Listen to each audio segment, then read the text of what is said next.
Jadi kembali ke Surabaya ini karena jadi saya kembali itu karena kepingin sekolah. Jadi harus meningkatkan tadi itu, meningkatkan diri.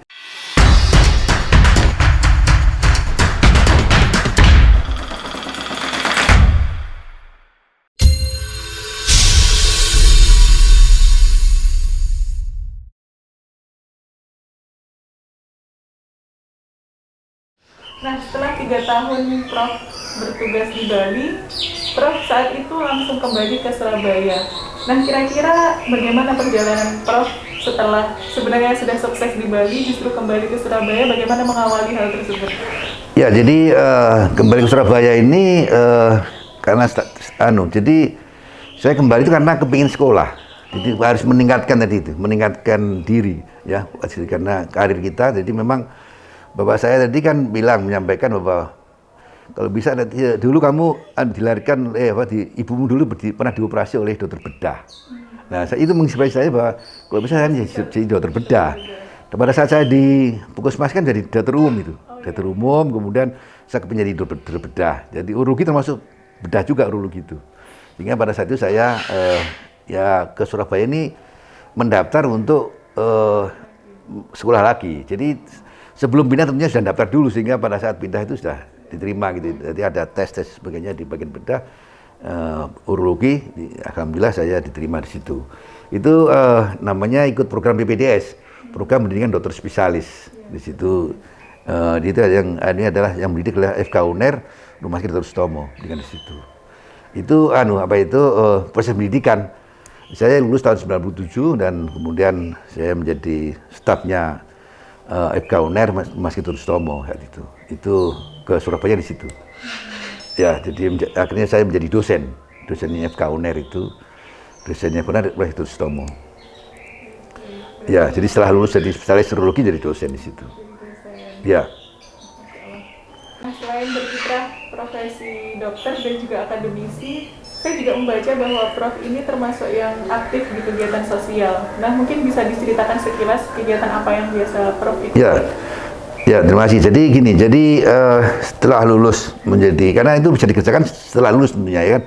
Lalu jadi dokter spesialis ya, kita aktif juga di masjid ya. Itu juga kegiatan sosial juga. Kemudian saya ini jadi ketua takmir di masjid sini, masjid tetangga sebelah ini namanya Masjid Baitul Falah. Ketua takmir di situ, dan di situ kegiatannya banyak.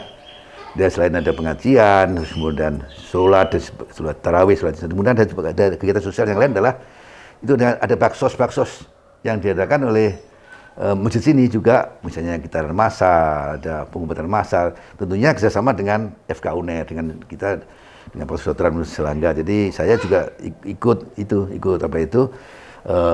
bakti sosial bersama-sama masjid juga. Kita juga di samping masjid ini juga kita ke tempat lain juga, sunatan massal di beberapa tempat, ada juga ada vasektomi massal.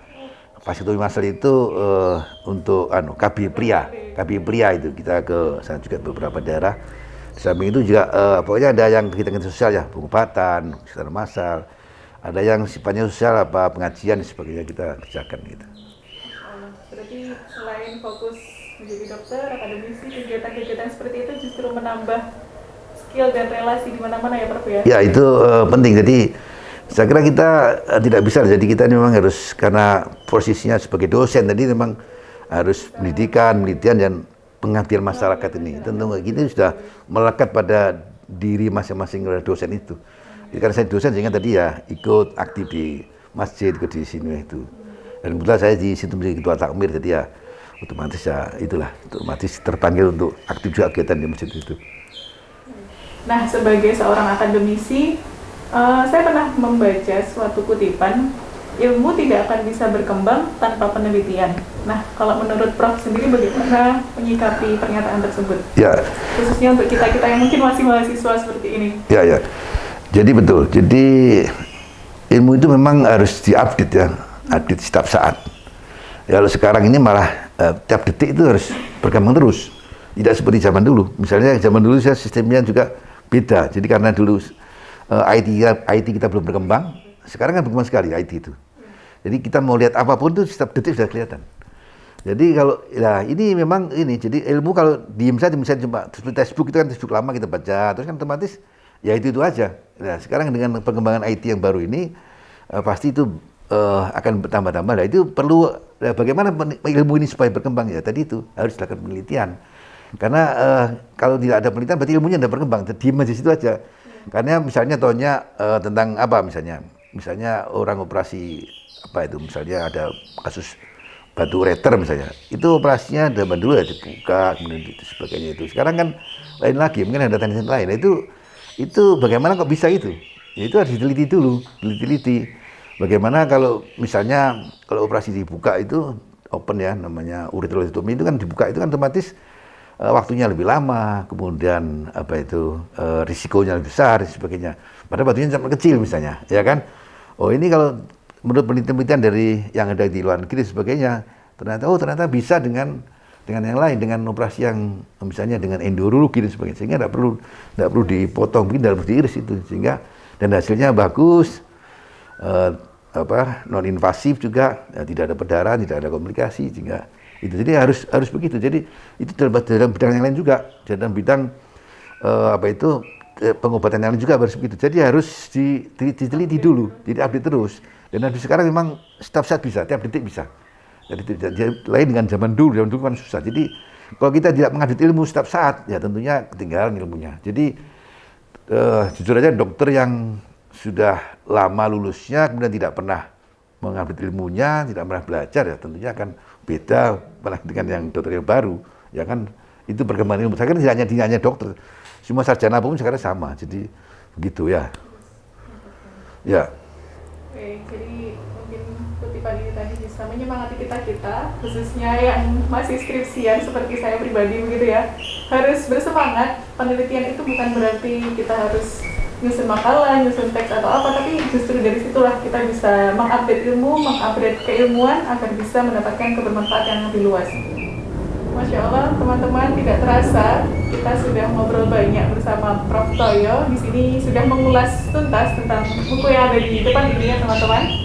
Nah, untuk pertanyaan terakhir, mungkin teman-teman bertanya, kenapa kok nama channelnya ini bisa dinamakan STJ TV begitu ya? Nah, sekarang mari kita dengarkan langsung pemaparan dari Prof. Toyo. Kira-kira apa filosofi di balik nama STJ TV tersebut? Silakan, Prof. Ya, terima kasih. Jadi STJ itu sebenarnya nama inisial. Nama inisial saya. Jadi dulu kalau ambil PPDS di Bedah ya, itu yang satu di Bedah atau di tempat lain. Kalau di Bedah itu memang ada nama inisialnya. Jadi ada nama inisialnya, misalnya nama saya kan Sutoyo, itu Ijan Ani ya. Jadi nama saya kan Sutoyo tapi jangan lama. Jadi SOETOJO. Ya, jadi Sutojo lah, kan orang ada yang bilang membaca Suitojo gitu, tapi sebenarnya bukan, tapi Sutoyo yang benar itu. Jadi kalau jadi karena dokternya banyak, jadi mulai senior sama PPDS itu senior itu dosen, dan PPDS itu kan banyak, jumlah banyak sekali. Jadi kalau jaga itu boleh jaga 1, jaga 2, terus chief, kemudian senior itu kan kalau ditempel itu bagian bedah, ada bedah umum ya, ada urologi, ada ortopedi, ada plastik, ada bedah saraf gitu ya.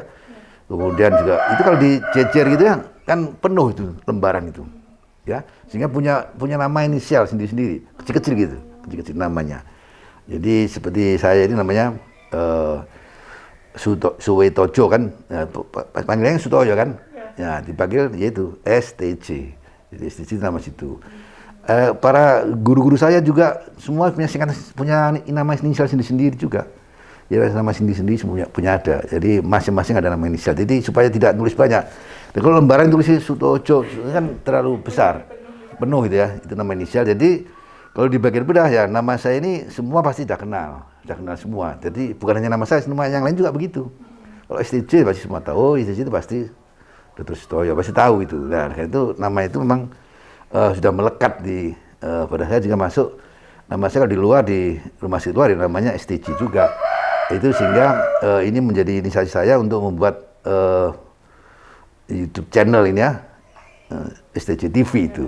Diharapkan nanti ke depan barang enggak orang bisa melihat ya. Jadi apa itu yang dimana nama ini nama penuh makna ya, supaya dapat menginspirasi pada semua masyarakat kalau dengar STJ TV itu, oh pasti ini Sutoyo. Itu, pasti Sutoyo itu. Karena itu, jadi tidak saya sebutkan nama Sutoyo, sudah tahu STJ TV ya itu Sutoyo itu. Sejarahnya begitu. Masya Allah sekali ya, berarti teman-teman yang tadinya penasaran nama ini diambil dari mana, jadi itu tadi sudah diceritakan, inisial STJ berawal dari ketika masih sekolah bedah. Nah, tidak terasa mungkin sudah hampir 1 jam saya bersamai teman-teman untuk bisa mewawancarai Prof. Toyo. Sebelumnya terima kasih banyak pada Prof yang sudah berkenan menjawab pertanyaan-pertanyaan saya, menceritakan semuanya. Terima kasih Mbak Rusda. Ya, sama-sama Prof. Mungkin cukup sekian yang dapat kami bahas pada sesi ini. Sampai jumpa pada edukasi-edukasi dan juga kisah inspiratif berikutnya. Terima kasih banyak. Salam sehat bersama STJ TV, mengedukasi, menginspirasi. Wassalamualaikum warahmatullahi wabarakatuh. Waalaikumsalam warahmatullahi wabarakatuh.